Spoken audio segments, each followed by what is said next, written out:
Durante anos, existia uma rota que ninguém ousava tocar. Uma rota por onde passavam drones, munições, projéteis, tudo isso alimentando uma guerra a milhares de quilômetros de distância.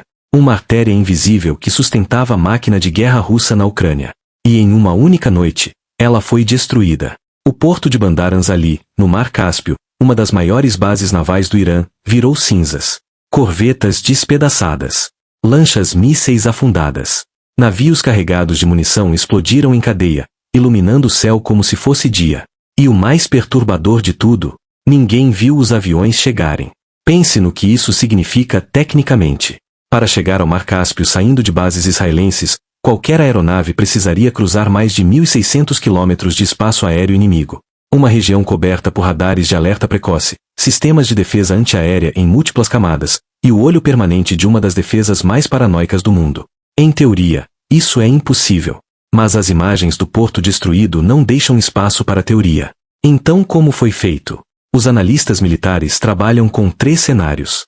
E cada um deles, se verdadeiro, reescreve o mapa de poder da região inteira. Primeiro cenário, o Corredor Sul. Os caças israelenses teriam penetrado o espaço aéreo sírio e iraquiano em direção ao coração do Irã. Mas nessa rota, estão os sistemas S-300 russos e os Bavar 373 iranianos, 2 dos sistemas antiaéreos mais letais do mundo. Para passar por eles sem ser detectado, Israel teria executado uma das maiores operações de guerra eletrônica da história. Radares cegados. Sistemas de alerta bloqueados. Um túnel digital aberto no meio do espaço aéreo inimigo. Se isso aconteceu, estamos diante de uma capacidade tecnológica que nenhum país havia demonstrado publicamente até hoje. Segundo cenário, a fechadura do Cáucaso.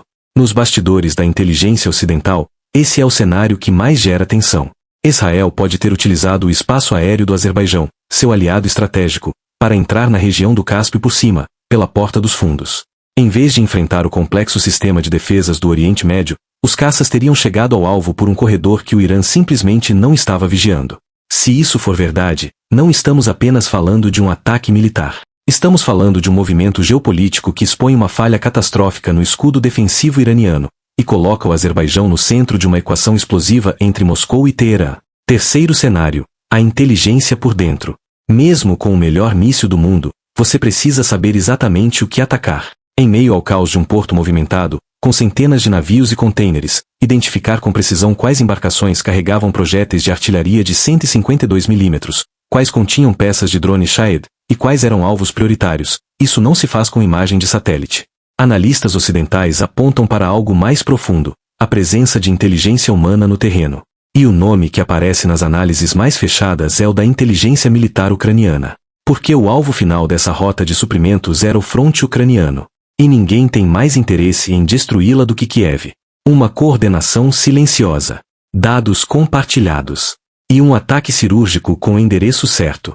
Israel não enviou uma frota massiva de aviões. A doutrina da Força Aérea Israelense aponta para um conceito de elite, um pacote de ataque cirúrgico, provavelmente entre 4 e 8 aeronaves, apoiadas por reabastecimento em voo, munições guiadas de precisão de longo alcance e coordenação impecável. Os mísseis foram apenas a faísca. O que transformou o porto em um inferno que ardeu por dias foram as próprias munições que o Irã havia produzido para a Rússia. Projéteis de artilharia, drone Shahed, combustível, tudo explodindo em reação em cadeia. O sistema FIRMS da NASA detectou anomalias térmicas massivas que duraram dias. Israel usou o arsenal do inimigo contra ele mesmo. Agora vamos entender por que isso importa além das imagens de fogo. Só em 2023, mais de 300 mil projéteis de artilharia e 1 milhão de unidades de munição foram transportados a partir do Cáspio para a Rússia por essa rota. Os drones Shahed que caem sobre cidades ucranianas partem daqui. Esse fluxo acabou. A máquina de guerra russa depende desta artéria logística como um corpo depende de sangue. Sem ela, as baterias de artilharia russas nas trincheiras de Pokrovsk e Chazil Yar vão ficando sem projéteis. Sem barulho, sem aviso, simplesmente sem munição. E Israel não atacou apenas armamentos. As rotas civis iranianas pelo Cáspio, importação de alimentos, grãos, estavam entrelaçadas com as rotas militares. Um único golpe que paralisa a cadeia de suprimentos militar e pressiona a economia iraniana ao mesmo tempo. Como apontou o especialista regional Eric Rudensold, essa interrupção é um golpe fatal à resistência do Irã no curto prazo. Observe as reações, elas dizem mais do que qualquer declaração oficial. A porta-voz do Ministério das Relações Exteriores da Rússia, Maria Zakharova, Descreveu Bandar Anzali como um importante centro logístico e comercial e reclamou que o comércio civil havia sido afetado. Comércio civil. Em uma base naval militar. O Kremlin tentou esconder uma rota de contrabando militar atrás da palavra comércio. O porta-voz Peskov foi ainda mais revelador. Disse que consideraria extremamente negativa a extensão do conflito para o Mar Cáspio, e que isso aumentaria a tensão regional. Não foi uma condenação. Foi um pedido.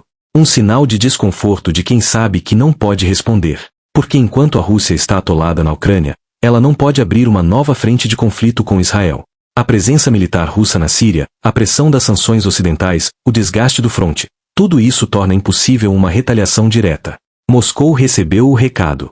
E está paralisada.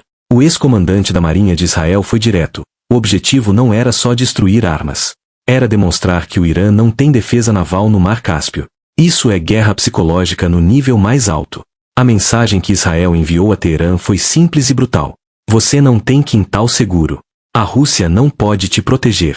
Se você ameaçar minhas cidades, eu não vou apenas destruir suas armas. Vou destruir sua economia, seu comércio, e a ligação com seu aliado, na fonte. Para o regime iraniano, ver o quartel-general de sua frota destruído por aviões estrangeiros, em seu próprio mar interior, não é apenas uma derrota militar. É uma humilhação que ecoa dentro do país. E o momento foi escolhido a dedo. Israel mudou a equação. Não mais atacar plataformas de lançamento no sul. Não mais alvos conhecidos. O golpe foi dado onde o Irã se sentia mais seguro, caminhando de braço dado com seu aliado russo. Mas as últimas 24 horas mostraram que isso não é um fim, é uma escada. Os Estados Unidos estão acumulando forças na região. Não apenas poder aéreo e naval. Novos elementos terrestres. Milhares de soldados adicionais sendo deslocados para o Oriente Médio. Washington está saindo da doutrina de atacar de longe. E ao mesmo tempo, a administração americana anunciou o início de diplomacia de bastidores com o Irã. Estamos conversando com as pessoas certas. Uma mão intensifica a guerra. A outra estende a mesa de negociação. Isso não é contradição por acidente. É a linguagem de quem ainda não decidiu o desfecho, mas quer controlar todas as saídas. No fronte iraniano, Teherã respondeu com novos ataques de mísseis em direção a Israel. Os sistemas de defesa aérea voltaram a funcionar. O céu voltou a ser campo de batalha. E no Estreito de Hormuz, o corredor por onde passa parte significativa da energia do mundo, os petroleiros estão parados. Os custos de seguro explodiram. Ninguém entra. O impacto já chegou ao mercado de gás natural, atingindo economias que nem sequer fazem parte deste conflito. Isso não é mais uma guerra de fronteiras. E se você parar para pensar, talvez nunca tenha sido. Porque ao longo de toda a história humana, cada grande conflito que pareceu ser sobre território, sobre recursos, sobre poder regional, no fundo, sempre foi sobre algo muito mais profundo. Sempre foi sobre quem controla as regras do jogo. Quem escreve as leis que os outros são obrigados a obedecer. Quem decide o que é permitido, e o que não é. Roma não conquistou o mundo antigo apenas com legiões. Conquistou com estradas, com rotas comerciais, com o controle absoluto do fluxo de tudo que movia a civilização. Napoleão não perdeu apenas num campo de batalha. Perdeu quando suas linhas de suprimento colapsaram. Hitler não foi derrotado só pela força bruta dos aliados. Foi derrotado quando os bombardeiros cortaram suas fábricas, seus trilhos, seu petróleo. Quando a máquina de guerra ficou sem sangue para circular. A história nos ensina, repetidamente, que quem controla a logística, controla o destino da guerra. E é exatamente isso que estamos assistindo agora. Em tempo real. Com nossos próprios olhos. O ataque ao porto de Bandar Anzali não foi apenas a destruição de navios e munições. Foi a aplicação de uma lição que atravessa séculos de conflito humano, aplicada com precisão cirúrgica no século XXI. Cortar a veia. Secar a fonte. Deixar a máquina funcionando no vazio até ela parar por si mesma. Mas o que me perturba, o que deveria perturbar qualquer pessoa que observa esse tabuleiro com seriedade, é a velocidade com que estamos chegando a um ponto sem retorno. Pense no mundo que existia há apenas algumas décadas atrás. Havia regras. Havia linhas que ninguém cruzava, não por bondade, mas por medo mútuo. A Guerra Fria foi, em essência, 40 anos de dois gigantes se olhando nos olhos, sabendo que qualquer movimento errado poderia acabar com tudo. E essa consciência, esse medo compartilhado, foi o que manteve uma paz imperfeita, tensa, mas funcional. Esse equilíbrio foi se desfazendo lentamente. E hoje olhamos para o mapa e o que vemos? Uma guerra na Europa que já dura mais de 2 anos. Um Oriente Médio em chamas que se expande a cada semana. Um estreito, Hormuz, por onde passa energia suficiente para manter cidades inteiras acesas, agora paralisado pelo medo. E agora, o Mar Cáspio, que era considerado um lago interno protegido, transformado em campo de batalha por mísseis que voaram 1.600 quilômetros sem ser detectados. As fronteiras do impossível estão sendo redesenhadas. E ninguém parece ter clareza sobre onde elas terminam. O que me preocupa não é o presente, é o padrão. Porque a história também nos ensina outra coisa, tão importante quanto a primeira. Grandes guerras raramente começam com uma decisão deliberada de destruir o mundo. Elas começam com escaladas pequenas. Com respostas a respostas.